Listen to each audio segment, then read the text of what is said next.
Hello everyone, welcome to Vidyashree academy. I hope you are doing well. आज हम पढ़ने वाले हैं 28 दिसंबर का करंट अफेयर। करंट अफेयर की शुरुआत हम थॉट से करते हैं। आचार्य चाणक्य ने कहा है, हर नई शुरुआत थोड़ा डराती है, परंतु याद रखो सफलता मुश्किलों के पास ही नजर आती है। तो इसी थॉट के साथ पढ़ते हैं 28 दिसंबर का करंट अफेयर। जो फर्स्ट क्वेश्चन है वो है, बर्फीला तूफान बम्ब चक्रवात कौन से देश को, बर्फीला तूफान है, बम्ब चक्रवात नाम है, इसने किस देश को प्रभावित किया है? तो अमेरिका और कनाडा में ये आया है। बहुत ही भयंकर बर्फ का तूफान है जिसका जो टेम्परेचर है वो -46 डिग्री सेंटीग्रेड है, सेल्सियस है। तो आप देख सकते हैं कि जहाँ पर -2 -3 टेम्परेचर होता है वहाँ पर कितना अधिक ठंडी पड़ती है। फिर तो ये इतना घनघोर चक्रवात है, बर्फ से पूरा मंजर ढका हुआ है। ये क्यों आया है? क्योंकि जो गर्म और ठंडी हवाएं मिलती हैं उसके कारण इस तरीके की बर्फबारी होती है। अब अमेरिका और कनाडा की बात आई है तो यूएसए और कनाडा के बीच जो सीमा है वो कौन सी है? 49 डिग्री अक्षांश। इसको भी आपको याद रखना है। 49 डिग्री अमेरिका और कनाडा की सीमा बनाती है। अभी यूएसए में कुछ दिन पहले एक ज्वालामुखी विस्फोट भी हुआ था। उसका नाम क्या था? मोनोलोआ ज्वालामुखी। मोनोलोआ जो ज्वालामुखी का विस्फोट हुआ था वो कहाँ हुआ था? अमेरिका में हुआ था। इसको भी याद रखिएगा। तो बम चक्रवात याद रखना है, ये कहाँ पर आया है? अमेरिका और Canada. The tree city of the world, tree city of the world का दर्जा किन दो शहरों को मिला है भारत के? तो एक है हैदराबाद और दूसरा है मुंबई। याद रखिएगा, tree city of the world. राष्ट्रमंडल खेल 2026 में राष्ट्रमंडल खेलों की मेजबानी कौन सा देश करने वाला है? तो ऑस्ट्रेलिया करने वाला है। इसको भी याद रखिएगा। फिर सेकंड क्वेश्चन है, भारत द्वारा किस देश के मोंगला बंदरगाह के नवीनीकरण के लिए परियोजना प्रारंभ की है? तो भारत ने ये परियोजना कहाँ पर शुरू करने वाला है? भारत बांग्लादेश के साथ। बांग्लादेश की जो पीएम है वो कौन है? शेख हसीना जुल्फोवाली जिन्हें बोला जाता है। तो इनको याद रखिएगा कि मोगला बंदरगाह कहाँ पर है? तो बांग्लादेश में है। ये जस्ट मजाक के लिए याद करने के लिए था। कुशियारा नदी परियोजना ये किन दो देशों के बीच में है? तो ये भारत और बांग्लादेश के बीच में है। मिताली बंधन एक्सप्रेस ये भी भारत और बांग्लादेश के मध्य चलती है। और दो युद्ध अभ्यास हैं, एक है बोंगो सागर, तो बोंगो बी से आपको बांग्लादेश याद रखना है, और दूसरा है समप्रीति। हमारे देश की प्रीति किसके प्रति अधिक होगी? वो बांग्लादेश के प्रति अधिक होगी। क्यों होगी? क्योंकि भारत ने ही बांग्लादेश को 1971 में क्या कराया था? पाकिस्तान से अलग करवाया था और एक पूर्ण देश का दर्जा प्राप्त किया था। तो याद रखिएगा, मोगला बंदरगाह नवीनीकरण कौन सा देश में होने वाला है? बांग्लादेश में होने वाला है। और किस देश की मदद से होने वाला है? तो with the help of India. फिर नेक्स्ट क्वेश्चन है, ये देखिए जो बम चक्रवात था तो ये उसका संरचना है, किस तरीके से चारों तरफ बर्फ ही बर्फ है। फिर नेक्स्ट क्वेश्चन है, BBC sports personality of the year. ये क्वेश्चन हमने परसों भी डिस्कस किया था, लेकिन ये बहुत ही महत्वपूर्ण है इसलिए हमने इसको फिर से अच्छे से थोड़ा एक्सप्लेन करेंगे। इसको BBC sports personality of the year का अवार्ड किसे मिला है? वो है फुटबॉल की महान खिलाड़ी वैथ मीज। वैथ मीज किस देश से संबंधित है? तो इनका संबंध है इंग्लैंड से। ये किस खेल की खिलाड़ी हैं? तो फुटबॉल की खिलाड़ी हैं। और 2022 का जो यूरो कप है वो भी इन्होंने ही जीता था। तो याद रखिएगा, इंग्लैंड की खिलाड़ी हैं। यूरो कप जीता था इंग्लैंड ने 2022 का। तो ये क्वेश्चन आपसे पूछा जा सकता है। अब जब भी फुटबॉल की बात आती है तो एक क्वेश्चन, क्योंकि फीफा से आना ही आना है तो हमें अच्छे से पढ़ना पड़ेगा कि कतर में हुआ था 22वां संस्करण फीफा का। किसने जीता? अर्जेंटीना ने जीता। किसको हरा के जीता? फ्रांस को हरा कर जीता। याद रखिएगा। और इसमें आपको गोल्डन बूट, गोल्डन ग्लव्स ये सारे याद कर लेने हैं। गोल्डन बूट तो एम्बापे ने जीता है। एम्बापे कहाँ का खिलाड़ी है? फ्रांस का खिलाड़ी है। फिर time person of the award ये जेलेंस्की को मिला है। नो डाउट आप सभी जानते होंगे, वेल नोन पर्सनालिटी है जेलेंस्की। किस देश से संबंधित है? इनका संबंध है यूक्रेन से। फिर नेक्स्ट क्वेश्चन है, यूनेस्को के 8 नए यूनेस्को ग्लोबल जियो पार्क बनाने को यूनेस्को ने मंजूरी दी है। कल मैंने आपको रामसर साइट के ऊपर एक लेक्चर अपलोड किया है तो आप वो देख लीजिएगा यदि आपने नहीं देखा है। रामसर साइट से रिलेटेड जितने भी क्वेश्चन है वेटलैंड पे बेस्ड, कितने नए वेटलैंड हैं, टोटल कितने वेटलैंड हैं और इसको कौन घोषित करता है, रामसर कहाँ है, जितने भी क्वेश्चन आज तक रामसर कन्वेंशन से पूछे गए हैं रामसर साइट से, वो सब मैंने डिस्कस किए हैं। यदि आपने वो लेक्चर नहीं देखा है तो आप उसे देख लीजिएगा। फिर महत्वपूर्ण प्रश्न, भारतीय निर्वाचन आयोग द्वारा किस राज्य में परिसीमन आयोग की प्रक्रिया प्रारंभ की गई है। अब यहाँ पर बहुत सारे क्वेश्चन बनते हैं। जैसे पहला तो भारतीय निर्वाचन आयोग क्या है, परिसीमन आयोग क्या है और ये प्रोसेस कैसे होती है।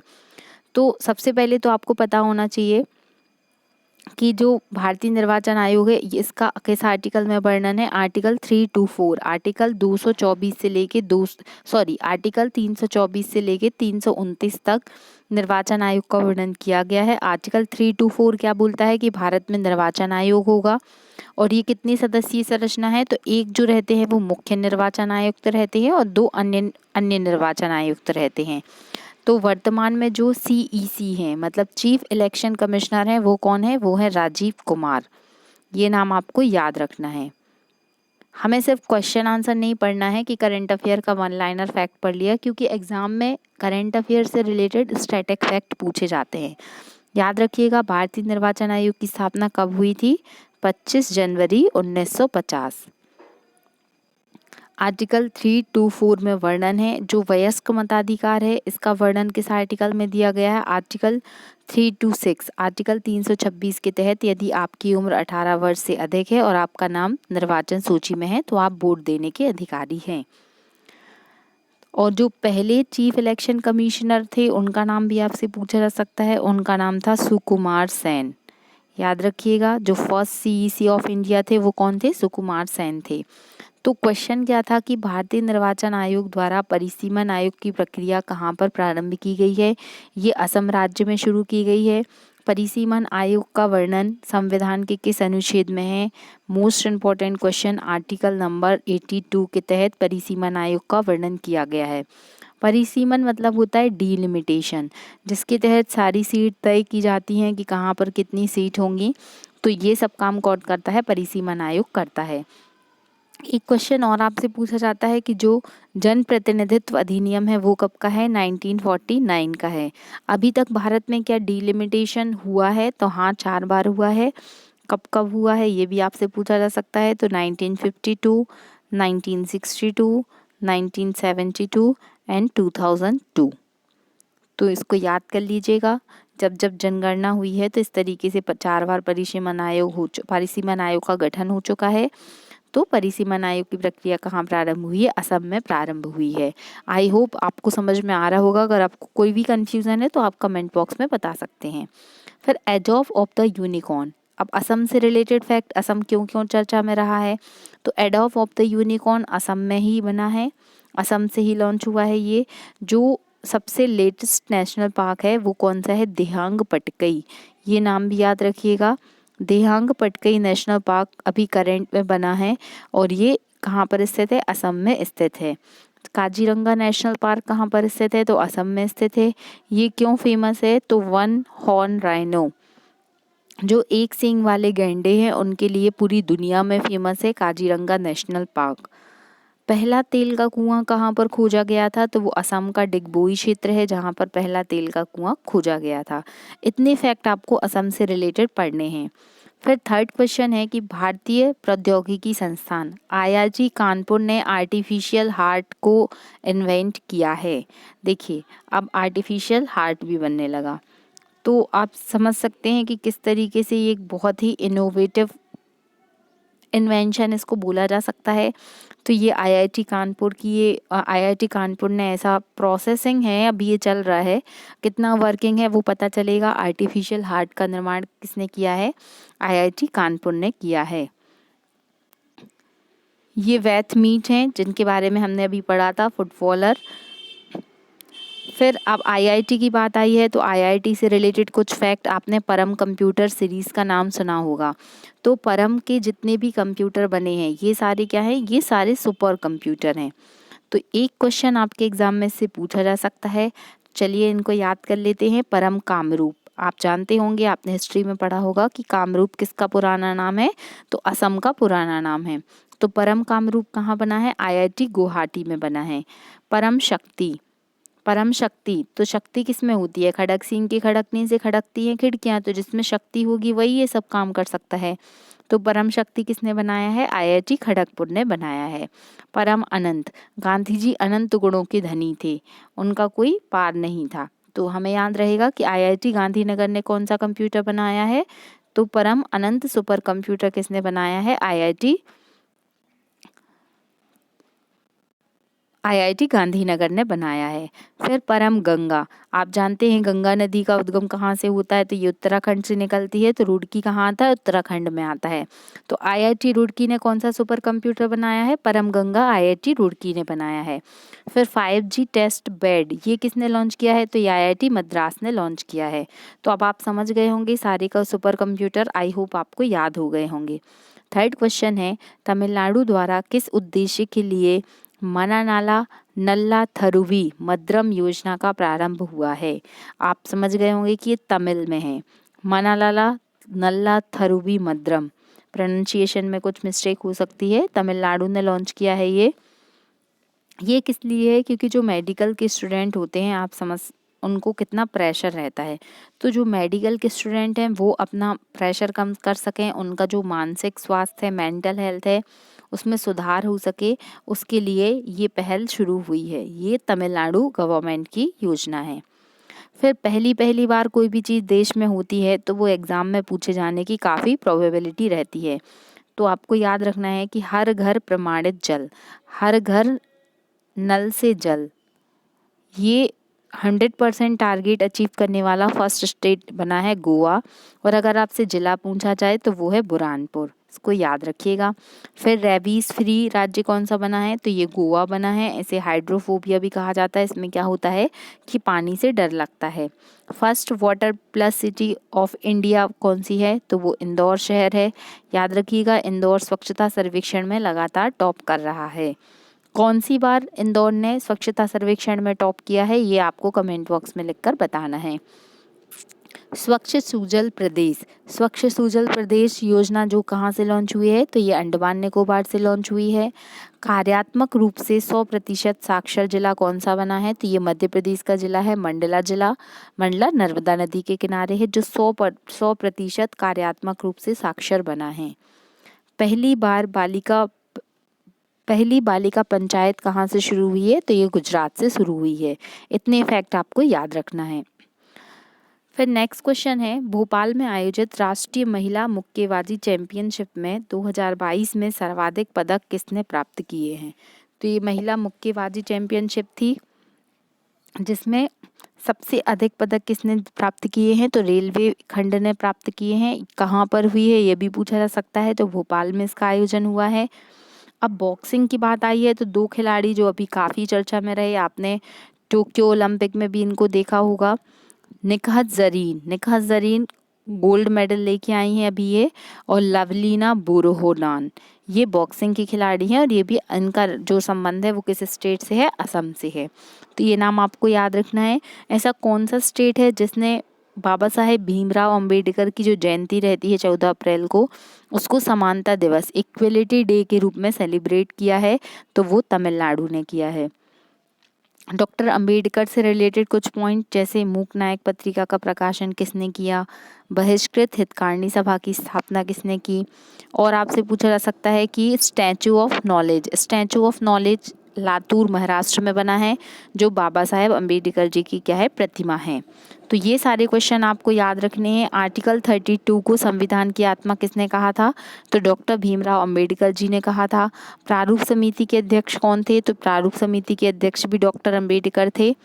तो ये सारे फैक्ट आपको डॉक्टर अंबेडकर जी से रिलेटेड पता होने चाहिए। फिर एकलव्य पुरस्कार, खेलों के लिए दिया जाने वाला महत्वपूर्ण पुरस्कार एकलव्य पुरस्कार की घोषणा हो चुकी है। ये किसे प्रदान किया जाएगा? तो स्वास्तिक सेन, ये उड़ीसा से हैं और ये एक धाविका है। तो याद रखिएगा, स्वास्तिक सेन को ये प्रदान किया जाएगा। और एकलव्य पुरस्कार कब से दिया जा रहा है? तो 1993 से दिया जा रहा है। अब स्पोर्ट्स की बात आई है तो यहाँ पर एक और महत्वपूर्ण प्रश्न, मेजर ध्यानचंद खेल रत्न पुरस्कार, जो जिसका पुराना नाम क्या था? राजीव गांधी खेल रत्न पुरस्कार, तो जो राजीव गांधी खेल रत्न पुरस्कार है उसका नाम चेंज हो गया है, अब वो मेजर ध्यानचंद के नाम पर दिया जाएगा। तो 2022 के लिए ये पुरस्कार किसे मिल रहा है? शरद कमल। अब शरद कमल किस खेल से रिलेटेड हैं? तो शरद कमल टेबल टेनिस से रिलेटेड हैं। इन्होंने अभी जो कॉमनवेल्थ गेम हुआ था उसमें सबसे अधिक पदक लेकर आए थे। पहला श्योरिटी बॉन्ड इंश्योरेंस किसके द्वारा लॉन्च किया गया है? तो सड़क एवं परिवहन विकास मंत्री नितिन गडकरी जी के द्वारा पहला सिक्योरिटी इंश्योरेंस बॉन्ड लॉन्च किया गया है, इसको भी याद रखिएगा। फिर नेक्स्ट क्वेश्चन है, रेलवे बोर्ड का नया चेयरमैन व सीईओ किसे बनाया गया है? मोस्ट इम्पोर्टेंट क्वेश्चन है। अब देखिएगा, आप रेलवे में भर्तियां बढ़ जाएंगी और बहुत सारी वैकेंसी निकलने वाली हैं। रेलवे बोर्ड का नया चेयरमैन और सीईओ नियुक्त किया गया है अनिल कुमार चौहान को। याद रखिएगा ये नाम, सॉरी चौहान नहीं है, लोहाटी है। अनिल कुमार लोहाटी को रेलवे बोर्ड का चेयरमैन और सीईओ नियुक्त किया गया है।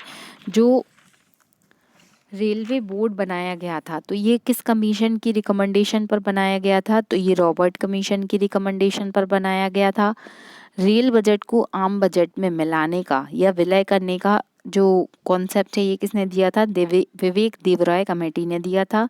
और इनको सेपरेट करने के लिए कौन सी कमेटी बनी थी? एक वर्थ कमेटी बनी थी। इतने क्वेश्चन आपको याद रखने हैं। फिर 100वां यूनिकॉर्न कंपनी कौन सा बना है या 100वां यूनिकॉर्न कौन सा बना है? तो ओपन यूनिकॉर्न बना है। और जो फर्स्ट स्पोर्ट्स यूनिकॉर्न है वो कौन सी है? Chennai super Kings. ये भी आपको याद रखना है। फर्स्ट वंदे भारत एक्सप्रेस कहाँ कहाँ किस किस के बीच में चली थी? तो दिल्ली और वाराणसी के मध्य में फर्स्ट वंदे भारत एक्सप्रेस का उद्घाटन हुआ था। मेजर ध्यानचंद स्पोर्ट्स यूनिवर्सिटी, ये खेल आधारित यूनिवर्सिटी है और ये कहाँ पर खुली है? मेरठ में इसका उद्घाटन हुआ था। फिर आज का आपका क्वेश्चन ऑफ द डे है कि वैश्विक भुखमरी सूचकांक में भारत का कौन सा स्थान है और इसे किसके द्वारा लॉन्च किया जाता है? कौन सा ऑर्गेनाइजेशन है जो इसे लॉन्च करता है? और कल मैंने जो क्वेश्चन पूछा था उस क्वेश्चन का आंसर है, क्वेश्चन क्या था कि 2022 का दीनानाथ मंगेशकर अवार्ड किसे दिया गया था? तो दीनानाथ मंगेशकर अवार्ड ये पहली बार दिया गया था और ये भारत के प्रधानमंत्री माननीय नरेंद्र मोदी जी को प्रदान किया गया। तो ये आपको बिल्कुल याद रखना है, ये क्वेश्चन आपसे पूछा जा सकता है। फिर कल का करंट अफेयर रिवाइज करना है। जैसे राइट टू रिपेयर प्रोग्राम किसने लॉन्च किया था? तो ये पीयूष गोयल जी ने लॉन्च किया था। 24 दिसंबर को कौन सा दिवस मनाया जाता है? 24 दिसंबर को राष्ट्रीय उपभोक्ता संरक्षण दिवस मनाया जाता है या राष्ट्रीय उपभोक्ता अधिकार दिवस मनाया जाता है। 25 दिसंबर को कौन सा दिवस मनाया जाता है? तो 25 दिसंबर को गुड गवर्नेंस डे मनाते हैं।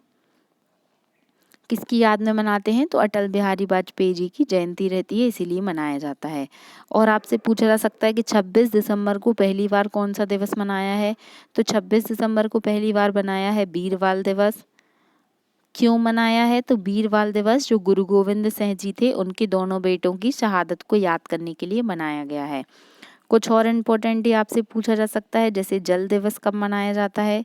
ये तो हम कई बार रिवाइज कर चुके हैं तो अब आपको याद ही हो गया होगा कि 22 दिसंबर को जल दिवस मनाया जाता है, 22 अप्रैल को पृथ्वी दिवस मनाया जाता है और 22 मई को जैव विविधता दिवस मनाया जाता है। 5 जून को पर्यावरण दिवस मनाया जाता है। 1 जुलाई को कौन सा डे हमने कल डिस्कस किया था? 1 जुलाई को डॉक्टर्स डे मनाया जाता है। और अगर आपसे पूछा जाए कि अंतर्राष्ट्रीय नर्स दिवस कब मनाया जाता है? तो जो अंतर्राष्ट्रीय नर्स दिवस था वो 12 मई को मनाया जाता है।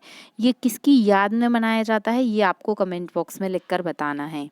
फिजी के प्रधानमंत्री कौन बने हैं? कल हमने डिस्कस किया था, सितवनी राबुका, ये फिजी के प्रधानमंत्री बने हैं। तो ये भी याद रखिएगा, आपसे पूछा जा सकता है। और जिन जिन देशों की महिला प्रमुख हैं, मतलब या किसी देश की महिला राष्ट्रपति हैं या महिला प्रधानमंत्री हैं, तो उनको याद रखना है आपको, क्योंकि ऐसे क्वेश्चन एग्जाम में पूछे जाते हैं।